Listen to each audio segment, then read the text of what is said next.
నమస్తే, అందరూ ఎలా ఉన్నారు? నేను మీ రాజేశ్వరిని. కాంచీపురం వరదరాజ పెరుమాళ్ దేవస్థానానికి రావడం జరిగింది. ముందు తిరుపతి, తర్వాత ఏమో అరుణాచలం. ఇలా తిరుగుతూ కాంచీపురం వరదరాజ పెరుమాళ్ దేవస్థానానికి రావడం ఉంది.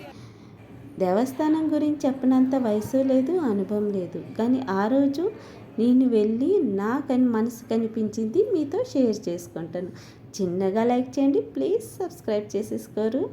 ఇంత పెద్ద దేవాలయం చూడాలంటే ఏ జనంలోనూ పుణ్యం చేసుంటే మాత్రం తప్పించి ఇలానే అందరూ వెళ్ళిపోరు.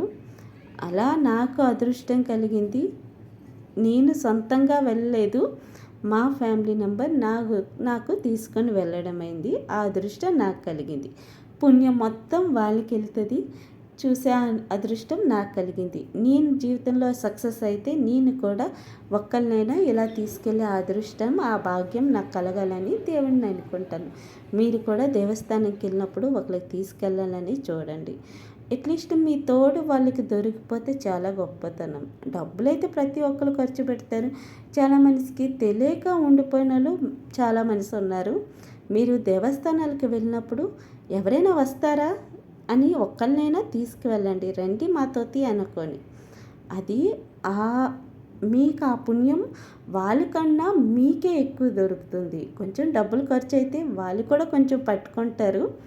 అంత కష్టం ఏం లేదు, వెళ్ళండి. అప్పుడులోన కుటుంబాలు ఇలా వెళ్ళేవారు, ఇరుగు పొరుగు కూడా తీసుకుని వెళ్ళేవారు. ఇప్పుడు మాత్రం బిజీ లైఫ్లోన ఎవరి ఫ్యామిలీ వాళ్ళే వెళ్ళడానికి ఇష్టపడతారు. అలా కాదు, మీరు ఇంకా వేరే చోట్లకి వెళ్ళాలంటే మీరు ఒక్కరిగా వెళ్ళండి. ఇలా పుణ్యక్షేత్రాలకు వెళ్ళాలంటే ఎవరికైనా రావాలని ఉంటుంది.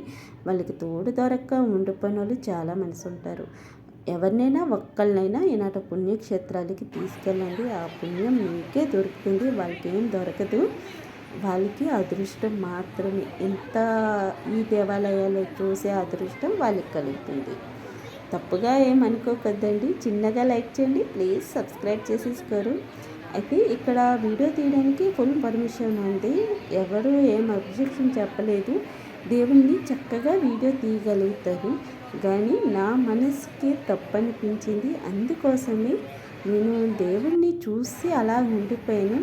తీయను వీడియో దేవుణ్ణి అనుకొని బంద్ చేసేసి మొబైల్ పక్కన పెట్టేసాను. కాసేపు మనసు పూర్తిగా దేవుడితో చక్కగా చూసుకొని కాసేపు ఉండిపోయాను. తీయాలంటే తీసేవచ్చు, కానీ మనసు ఒప్పుకోలేదు. కొన్ని క్షేత్రాల్లో వీడియో ఎంతవరకు తీయాలో అంతే పర్మిషన్ ఉన్నా కొన్ని చేయకూడదు. అది మనకు తెలిసిపోతుంది. మనం ఎంతో ఏ జనంలో పుణ్యం చేశాం కాబట్టి మన దేశంలో పుట్టాము. ఇంత పెద్ద దేవాలయాలు ఎలాగ ఆ రోజుల్లో కట్టారంటే తెలియదు. ఇప్పుడు ఇంజనీర్లు అంటే బ్రిడ్జ్ కడుతున్నారు, కూలిపోతుంది, మనకు తెలిసిందేని. అప్పుడులో ఇంజనీరింగ్ కట్టినవంటే కూలో కాదు కదా, ఏమీ చేయలేరు. అంత బాగుంది దేవాలయం. చూస్తుంటే కళ్ళు రెప్పలేము. దేవుణ్ణి అయితే సాక్షాత్తు చూసినట్టుగా అనిపించింది. నిజంగా అంత అద్భుతంగా ఉంది. గవర్నమెంట్ ఇంకా ఈ దేవాలయాన్ని ఇంకా డెవలప్ చేయాలని నేను అనుకుంటాను. దేవుడికి లోపల పెట్టి తాళం పెట్టేస్తున్నారు. కాసేపు చూసుకున్నాను, భగవంతుడా నీకేంటి ఈ పరిస్థితి అని కాసేపు చిన్నగా నవ్వుకున్నాను. చాలా బాగుంది, అద్భుతంగా ఉంది దేవాలయం. చూస్తుంటే అనుకుంటాం కదా, ఇంజనీర్ గుర్తొస్తారు. ఎలా కట్టారా అప్పుడులో, ఏమీ లేదు, ఒక రాయిని ఎంత అద్భుతంగా చెక్కొచ్చా అని మీకు కాసేపు అనిపిస్తుంది. అయితే కొన్ని ద్వారాలున్న దారిబంధం అంటారు కదా, ద్వారానికి వేసి ఉంటారు బీచ్న, దాన్ని కుమ్మకంట వెళ్ళాలి. ఎందుకంటే అక్కడ యంత్రాలు ఇవన్నీ కట్టుంటారు. అది చాలా మనిషికి తెలక తొక్కుకొని వెళ్ళిపోతారు. నేను కూడా కొన్ని దేవాలయంలో అలా తొక్కేసి వెళ్ళాను. అలా వెళ్ళకూడదు, దాటుకొని వెళ్ళాలి. ఎందుకంటే యంత్రాలు ఇవన్నీ పెట్టుంటారు. మామూలు చిన్న దేవాలయాలు అలా ఉంటుంది, కానీ ఇంత పెద్ద దేవాలయం ఇలానే కట్టుండ్రు. అప్పట్లోనే ఎన్నో యంత్రాలు ఇవన్నీ చేసి పెట్టుంటారు గురువులు. దానికి నమస్కరించుకొని వెళ్ళాలి. ఎందుకంటే మనం దేవుణ్ణి పట్టుకొని నమస్కరించలేము. ఏదో ఒకరోజు ఆ దేవుడు అక్కడి నుంచి బయటకు వెళ్ళి ఉంటే ఆ పాదాలు ఆ గాలిన తగిలి ఉంటుంది. అందుకే శిరసి మోపి నమస్కరించుకొని వెళ్ళాలి. కానీ నాకు తెలియక నేను కూడా తొక్కుకొని వెళ్ళాను. మీరు మాత్రం ఇప్పుడు అలా వెళ్ళకూడదండి. తెలియకండి చేస్తే తప్పు కాదు, తెలిసి చేస్తే తప్పు. నేను తెలియకండి చేశానని దేవుని క్షమాపణ అడుక్కున్నాను. చూస్తున్నారు కదా ఎంత అద్భుతంగా ఉందో తెలుసా. ఇంకా గవర్నమెంట్ దీన్ని చాలా డెవలప్ చేయాలి, ఈ దేవాలయాన్ని ఇంకా బాగా చేయాలని నాకైతే అనిపించింది. మొత్తానికి దేవుడి దర్శనం చాలా బాగా జరిగింది. మీకు వీలైతే మాత్రం కంచిలో పెరుమాళ్ టెంపుల్కి మాత్రం వెళ్ళండి. ఇలా చూస్తున్నారు కదా, ఇలా తొక్కకూడదు. దీన్ని తొక్కితే దోషం తగులుతుంది. తెలియకంటే చేస్తే పర్వాలేదు, తెలిసి మాత్రం తొక్కకూడదండి. ఇంట్లో ద్వారాలకు మాత్రం తొక్కను అన్నాడు. దేవస్థానంకి వెళ్ళి తొక్కేయడమే.